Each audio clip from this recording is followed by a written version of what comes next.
அனைவருக்கும் வணக்கம். இந்த வீடியோவில் டிஎன்பிஎஸ்சி கெமிஸ்ட்ரி எக்ஸாமில் கேட்கப்படக்கூடிய மிகவும் முக்கியமான கொஸ்டின்ஸ் இந்த வீடியோவில் இருக்குது. ஒவ்வொரு கொஸ்டினை நம்ம பார்த்துடலாம்.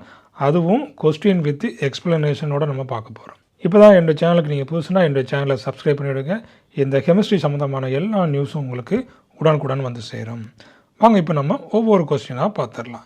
First question, borazine is isoelectronic with methane, propane, ethane, benzene. அப்போ இந்த போரசின் ஐசோ எலக்ட்ரானிக் அப்படின்னா என்ன? ஐசோன்னா சேம். அப்போ போரசின்லேயும் இந்த நாலில் உள்ள எதுலேயும் சேம் எலக்ட்ரானிக் கான்ஃபிகரேஷன் இருக்குது, சேம் எலக்ட்ரான்ஸ் இருக்குது அப்படிங்கிறத கேட்டுக்கிறாங்க. அப்போ இந்த ஸ்ட்ரக்சரை பாருங்கள். ஸோ இதுதான் போரசின்.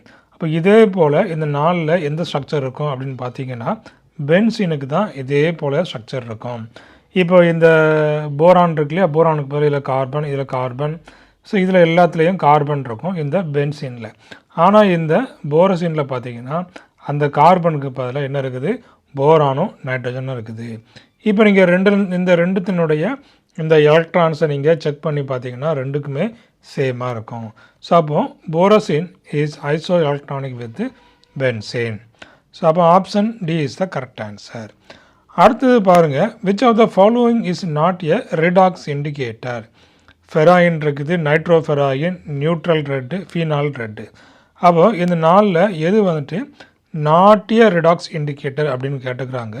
அப்போ அதில் ஃபீனால் ரெட்டு வந்துட்டு ரிடாக்ஸ் இண்டிகேட்டர் கிடையாது. ஸோ இந்த ஸ்ட்ரக்சர் தான் இந்த ஃபீனால் ரெட்டினுடைய structure. What is the coordination number of face centred cell? அப்போ இந்த ஃபேஸ் சென்டர்ட் கியூபிக் செல்லினுடைய கோஆர்டினேஷன் நம்பர் என்ன அப்படிங்கிறத கேட்டுக்கிறாங்க. அப்போ இந்த ரேடியஸ் ரேஷியோ, கோஆர்டினேஷன் நம்பர் இதில் இருக்குது பார்த்துக்கிட்டுங்க. ஸோ அதை வச்சு நீங்கள் ஈஸியாக கண்டுபிடிச்சிடலாம். அப்போ இந்த கொஸ்டின் ஆன்சர் பண்ணணும்னா இதில் உள்ள எல்லாமே நீங்கள் தெரிஞ்சிருக்கணும். ரேடியஸ் ரேஷியோ என்ன, கோஆர்டினேஷன் நம்பர் என்ன, அதே போல் இந்த எந்தெந்த இதுக்கெலாம் கோஆர்டினேஷன் அப்படிங்கிறதையும் தெரிஞ்சு வச்சிட்டிங்கன்னா இந்த மாதிரி கொஸ்டினுக்கு ஈஸியாக ஆன்சர் பண்ணிடலாம். அப்போ இதில் ஃபேஸ் சென்டர்ட் செல் கியூபிக் செல் இருக்குது இல்லையா? இப்போ ஃபேஸ் சென்டர்ட் கியூபிக் செல்லுக்கு இன்னொரு பேர் கியூபிக் க்ளோஸ் பேக்ட். அப்போ இதில் கியூபிக் க்ளோஸ் பேக்டு இந்த இருக்குதா? அப்போ இதனுடைய கோஆர்டினேஷன் நம்பர் பார்த்திங்கன்னா 12. அப்போ 12 இஸ் த கரெக்ட் ஆன்சர். அடுத்தது பாருங்கள், இந்த ஹெக்ஸாகோனல் க்ளோஸ் பேக்டுக்கு 12, கியூபிக்கு வந்து 8, ஆக்டாகட்ரலுக்கு 6, டெட்ராகோனலுக்கு 4, ட்ரையாங்குலருக்கு 3, லீனியருக்கு 2. அப்போ ஃபேஸ் சென்டர்ட் கியூபிக் செல்லின் கோஆர்டினேஷன் நம்பர் வந்துட்டு 12. அடுத்த question, the axial relationship of monoclinic crystal system. அப்போ ஆக்சியல் ரிலேஷன்ஷிப் என்ன அப்படின்னு கேட்டுக்கிறாங்க. அப்போ நமக்கு 3 ஆக்சிஸ் உண்டு. அப்போ இந்த மோனோக்ளினிக்கு அந்த ஆக்சியல் ரிலேஷன்ஷிப் என்ன? அப்போ A is equal to B is equal to சியா, இல்லைன்னா A is not equal to B, B is not equal to சியா. ஸோ அப்படிங்கிறத நம்ம செக் பண்ணிடலாம். இதில் பாருங்கள், இந்த கிறிஸ்டல் சிஸ்டத்துக்கான டேபிள் இருக்குது. அப்போ நமக்கு என்ன கேட்டுக்கிறாங்க? இந்த மோனோக்ளினிக் கிறிஸ்டல் சிஸ்டம் கேட்டுக்கிறாங்க. அப்போ இதில் மோனோக்ளினிக் கிறிஸ்டல் சிஸ்டம் பாருங்கள். இதில் இந்த axial relationship A not equal to B, B not equal to C. அப்போ இதில் ஆப்ஷனில் எங்கே இருக்குது அப்படிங்கிறத பாருங்கள். ஸோ அப்போ option D, A not equal to B, B not equal to C. அப்போ இதே போல் இதில் உள்ள அந்த 7 கிறிஸ்டல் சிஸ்டத்துக்கும் நீங்கள் படித்து வைக்கணும். இந்த ஆக்சியல் லென்த்தையும் படித்து வைக்கணும், இந்த ஆக்சியல் ஆங்கிளையும் படித்து வைக்கணும். அப்போ தான் இதில் இருந்துட்டு கண்டிப்பாக ஒரு கொஸ்டின் ஆன்சர் பண்ண முடியும். இதில் நீங்கள் ஈஸியாக தெரிஞ்சிக்க வேண்டியது, இந்த கியூபிக்கு பாருங்கள் எல்லாமே equal, A is equal to B, B is equal to C. இங்கே ஆக்சியல் ஆங்கிளும் வந்துட்டு உங்களுக்கு எல்லாமே ஈக்குவலாக இருக்குது. அதே போல் இந்த ஆர்த்தோரோம்பிக் டெட்ராகோனல் இதில் எல்லாமே பார்த்திங்கன்னா இந்த ஆக்சியல் ஆங்கிள் எல்லாமே ஈக்குவலாக இருக்கும். ஸோ இதில் ஒரே ஒரு ஆக்சியல் லென்த்து மட்டும் வித்தியாசமாக இருக்கும். ஆர்த்தோரோம்பிக்கில் எல்லாமே அங்கே வந்து வித்தியாசமாக இருக்குது. ஸோ இந்த மாதிரி ஏதாவது ஒரு ட்ரிக்கை வச்சு நீங்கள் படித்து வச்சிட்டிங்கன்னா ஈஸியாக ஆன்சர் பண்ணிடலாம்.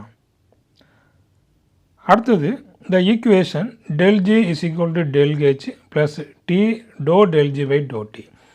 இந்த ஈக்குவேஷன் என்ன ஈக்குவேஷன் அப்படிங்கிறத கேட்டுக்கிறாங்க. கிப்ஸ் ஃபேஸ் ரூலா, கிப்ஸ் டியூகம் ஈக்குவேஷனா, கிப்ஸ் ஹெல்ம்கோல்ட்ஸ் ஈக்குவேஷனா, கிரகாம்ஸ் லாவா? அப்போ இந்த ஈக்குவேஷனை பார்த்த உடனே கண்டுபிடிச்சிடலாம். Gibbs Helmholtz equation, option C is the correct answer. அடுத்து ஒரு முக்கியமான கொஸ்டின் பாருங்கள்.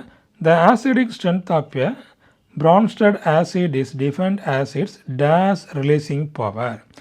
அப்போ பிரான்ஸ்டட் ஆசிட் அப்படிங்கிறது தெரியும். அப்போ அதை வச்சு நம்ம என்ன சொல்லுவோம், இந்த ஆசிடிக் ஸ்ட்ரென்த்தை நம்ம எக்ஸ்பிளைன் பண்ணுவோம்.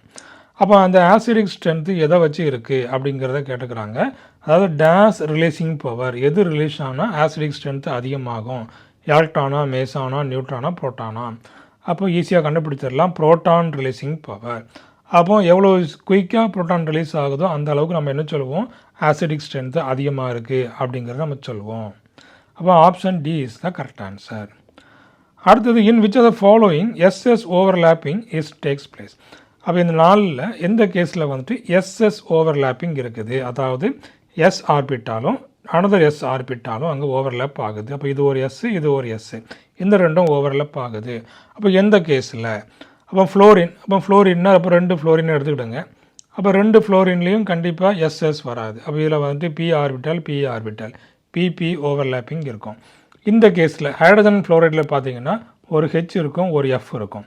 அப்போ ஹைட்ரஜனுக்கு எஸ் ஆர்பிட்டல், இந்த ஃப்ளோரினுக்கு வந்து பி ஆர்பிட்டல்.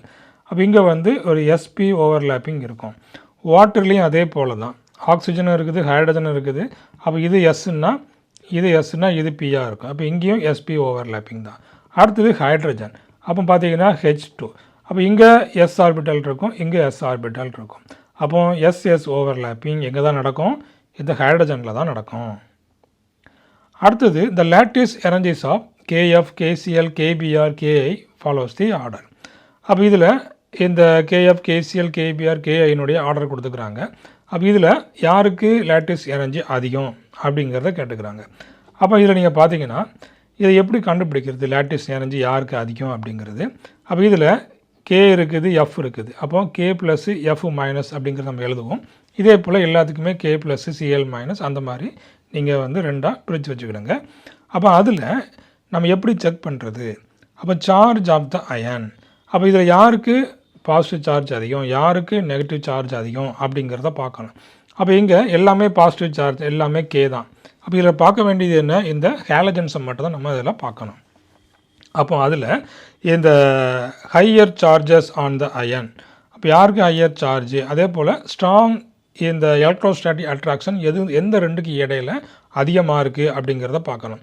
அப்போ எந்த ரெண்டுக்கு இடையில் இந்த சார்ஜ் டிஃப்ரென்ஸ் அதிகமாக இருக்கும், அந்த ரெண்டுக்கு இடையில தான் எலக்ட்ரோஸ்டாட்டிக் அட்ராக்ஷன் அதிகமாக இருக்கும். அப்போ இந்த 4 கேஸில் இந்த K ப்ளஸுக்கும் F மைனஸுக்கும் இடையில் இந்த ஸ்ட்ராங் எலக்ட்ரோஸ்டாட்டிக் அட்ராக்ஷன் இருக்கும். அதே போல் இந்த F மைனஸ் இருக்கு இல்லையா, F மைனஸினுடைய சைஸ் பார்த்திங்கன்னா ஸ்மால் சைஸாக இருக்கும். அப்போ ஸ்மாலர் அயன்ஸுக்கு எப்படி இருக்கும் பார்த்திங்கன்னா ஹை சார்ஜ் டென்சிட்டி இருக்கும். அப்போ அதனால் Kக்கும் இந்த F மைனஸ்க்கு இடையில் இந்த அட்ராக்ஷன் ஃபோர்ஸ் வந்து அதிகமாக இருக்கும். அதே போல் F மைனஸ் வந்துட்டு மோர் எலக்ட்ரோ நெகட்டிவ், அதனாலையும் அந்த அட்ராக்ஷன் அதிகமாகுது. அப்போ இந்த ஆர்டர் எப்படி இருக்குது, KF, KCl, KBr and KI. So அப்போ option A is the correct answer. அடுத்தது பாருங்கள், the shape of IF7 molecule is. IF7 மாலிகுலுடைய ஷேப் என்ன அப்படிங்கிறத கேட்டுக்கிறாங்க. அப்போ இதில் பார்த்தீங்கன்னா IF7னுடைய ஷேப் இருக்குது.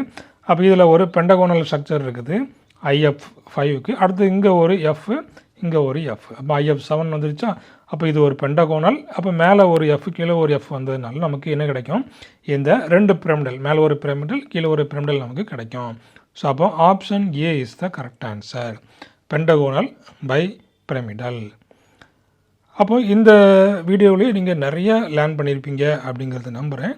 இந்த வீடியோ பிடிச்சிருந்துன்னா லைக் பண்ணிக்கிடுங்க, சப்ஸ்கிரைப் பண்ணிவிடுங்க. தேங்க்யூ, தேங்க்ஸ் ஃபார் வாட்சிங்.